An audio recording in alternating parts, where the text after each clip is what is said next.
जवान ज्योति और प्रिय बेटा बेटियों को हमारे महान प्रभु यीशु मसीह के मधुर और मीठे नाम में सुसा है। परमेश्वर का धन्यवाद हो कि आज हम लोग इस पाम संडे और इस खजूर पर्व जिसको पलमारू करके हम लोग जानते हैं, इस दिन में परमेश्वर ने हम सब लोग को सही सलामत पहुंचा दिए हैं और आज हम लोग बहुत ही आनंदित लग रहे हैं, खुश लग रहे हैं और हम लोग प्रोसेशन के साथ हम लोग अंदर आए गाना गाते हुए। बहुत ही अच्छी बात है। आज सचमुच हमारे अंदर एक उमंग है, खुशी है और होना भी चाहिए, है ना। तो कृष्ण प्रिय मैं सिर्फ बहुत कम समय लेते हुए मैं 3-4 बातों को मैं आप लोग के बीच में रखना चाहता हूँ। हमारा प्रभु यीशु मसीह किसमें सवार होके यरूशलेम जाने के लिए क्या सवारी का व्यवस्था किए? गधे का बच्चा। लेकिन वहां पर हमें थोड़ा सा सोचना है कि वहां माँ भी थी, बच्चे की माँ भी थी, गधे के बच्चे की माँ और बच्चा भी था। लेकिन प्रभु ने वो बच्चे को क्यों मांगा? माँ को मांगना चाहिए जो थोड़ा उसमें सामान भी लोड किए थे, है ना, वो अच्छा से बोझा उठा सकता था। लेकिन प्रभु यीशु मसीह ने माँ को नहीं मंगा के बच्चे को मंगाया। क्यों नहीं? कोई भी नहीं बैठा था, उसको कहीं भी यूज नहीं किया था। कारण क्या है कि वो पवित्रता को दर्शाता है। वो पवित्रता को दर्शाता है कि उसमें कोई भी कचरा, किसी प्रकार का उसमें बुराई नहीं था, इस्तेमाल नहीं हुआ था और वो पवित्रता को दर्शाता है। इसलिए उस गधे का बच्चे को मंगाए। नहीं तो हमारे जैसा आदमी होता तो माँ को लाओ यार ताकि ज्यादा बोझा उठाए, है ना। बच्चा पता नहीं बोझा उठाएगा। लेकिन प्रभु यीशु मसीह पवित्र थे और उसके अंदर एक भी गलतियां नहीं थी प्रभु यीशु मसीह का। उसको दर्शाने के लिए गधे का बच्चा को, जिसमें कोई भी सवार या सामान नहीं लोड किया था, उसको मंगाया।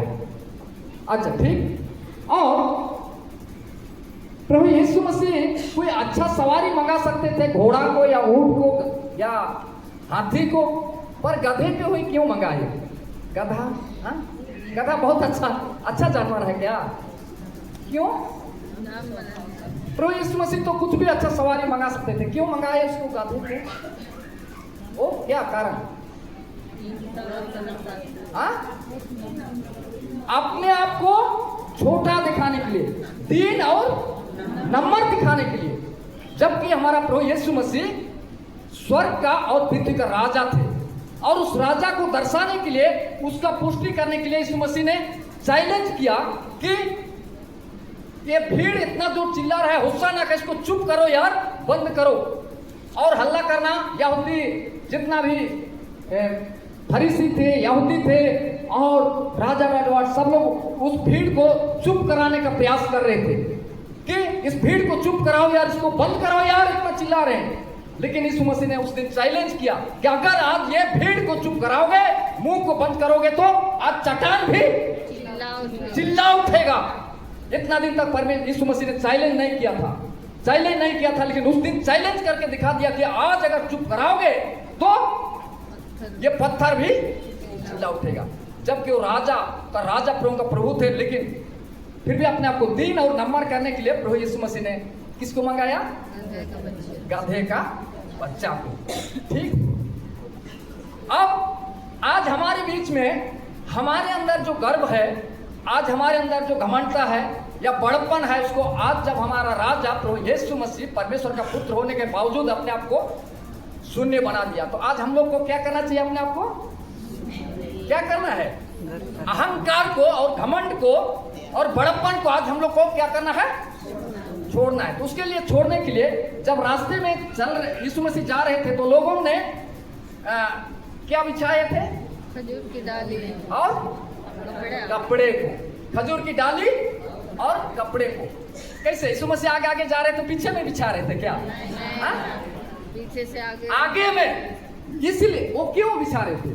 बताइए ना, थोड़ा आप लोग भी बात करेंगे तो मुझे भी अच्छा लगेगा। क्यों बिछा रहे थे? स्वागत के लिए।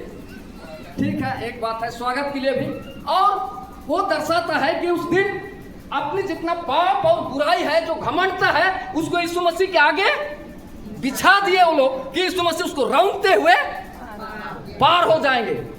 आज उस दिन सारे कचरा, गंदगी, बुराई, घमंड, ईर्ष्या, क्रोध, सबको यीशु मसीह के आगे वो लोग कपड़ा के साथ और खजूर का डाली के साथ क्या कर दिए, ऐसे सामने में बिछा दिए। आज हम लोग को भी अपना सारे पाप, दोष, गुनाह, घमंड, अहंकार और बड़पन को हम लोग को भी यीशु मसीह के आगे क्या कर देना है, बिछा देना है, डाल देना है।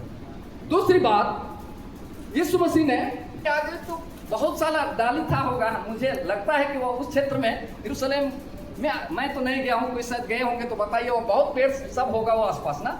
लेकिन यही खजूर का डाली को ही क्यों बिछाए गरीब लोग? चलिए कपड़ा वाले तो बिछाए कपड़े को, लेकिन गरीब लोग तो खजूर का डाली बिछाए, खजूर का डाली को पकड़िए, इसका अर्थ प्रेम को प्रकट करता है ना, प्रेम को प्रकट करता है। ये है एक खजूर का, इसका महत्व को मैं बताता हूं कि ये खजूर जिस दिन पैदा होता है उसी दिन से बढ़ना स्टार्ट करता है और उसमें नए कोपले निकलते जाते हैं इसे, और पुराना को क्या करते जाता है, झाड़ते जाता है। जब पुराना होता है सूख जाता है, गिर जाता है, और फिर नया, और जिंदगी भर जब तक उसको काटने के नहीं गिराएंगे वो क्या होता है, ऊपर ऊपर ऊपर ऊपर ऊपर बढ़ते जाता है, नए कोपलेस में निकलते जाएंगे, बढ़ते जाएंगे।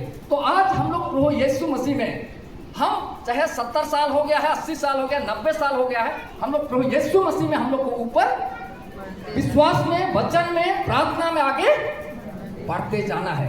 दूसरी बात है कि इसको ये सूख जाएगा, फिर इसको हम लोग सूखने के बाद इसको काट दिया तो सूखेगा ना, तो सूखेगा तो इसको हम लोग ऐसे ऐसे करके झाड़ देंगे, इसको संभव है नहीं। इसका इतना मजबूती है कि इसको झाड़ नहीं सकते, जब तक इसको एक एक करके नहीं निकालेंगे वो नहीं छोड़ता है। तो यीशु मसीह में आज हम लोग का प्रेम और विश्वास, जैसे इसका जो चिपकाव है इसमें मजबूती डाली के साथ, ऐसे हम लोग का विश्वास और वचन में, प्रभु में हम लोग को मजबूती के साथ खड़े रहना है, जिंदगी भर खड़े रहना है उसके साथ। और हम लोग इस पत्ते को देखते हैं कि इसका कलर जैसे है, हरियाली है, ये सूख भी जाएगा तो इसका कलर फेड नहीं होता है, सूखेगा लेकिन कलर भी इसका फेड नहीं होता है। हरा, चटाई बनाते हैं तो हरा रहता है, हरा ही रहता है, इसमें बैठते उठते हैं फिर भी हरा ही रहता है, फेड नहीं होता। हमारा जीवन में निराशा कभी नहीं होना चाहिए, हमारा जीवन में आशा भरी जीवन होना चाहिए। जैसे इसका कलर कभी फेड नहीं होता है, सूख जाता है, फिर भी आज हम लोग प्रभु यीशु मसीह में हम लोग का आनंदमय जीवन, खुशीमय जीवन, खुशहाल जीवन, प्रेम भरा जीवन होना चाहिए। आज हमारे ये दर्शाता है, इसलिए आज खजूर पर्व मना रहे थे,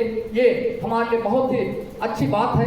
इसीलिए आज हम लोग का जीवन में आज खजूर का महत्व और प्रभु यीशु मसीह का महत्व को, उसका प्रेम को हम लोग को पहचाना है। जैसे हम लोग पहला पाठ वचन में हम लोग पढ़ रहे थे कि फिलिपियों का 2 अध्याय उसका 5 से आगे पढ़ रहे थे, लेकिन हम लोग देखेंगे 6 से 10 तक मैं पढ़ देता हूँ, सुनिएगा।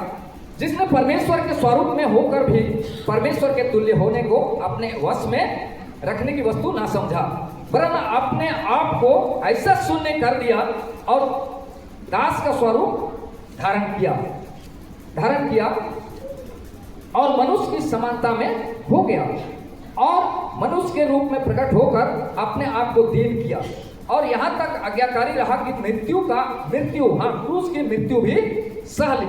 इस कारण परमेश्वर ने उसको अति महान भी किया और उसको वह नाम दिया जो सब नामों में श्रेष्ठ है, कि जो स्वर्ग में और पृथ्वी पर और पृथ्वी के नीचे है।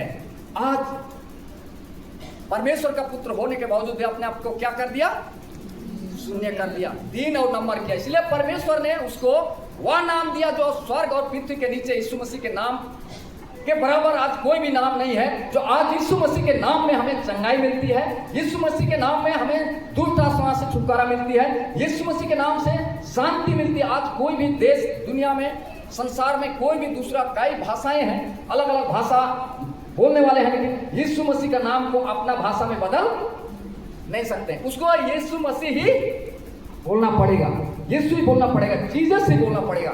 तो आज वो श्रेष्ठ नाम परमेश्वर ने दिया है। तो आज हम लोग को भी, जब परमेश्वर का पुत्र हो तो भी शून्य कर दिया, तो हम लोग को भी अपने आप को क्या करना है, शून्य करना है, दीन करना है। आज ये खजूर पर हमारे लिए बहुत महत्वपूर्ण है, अपने आप को दीन और नम्र करने का। तो परमेश्वर इससे छोटी वचन पर बहुत ऐसे आशीष दे। आमीन।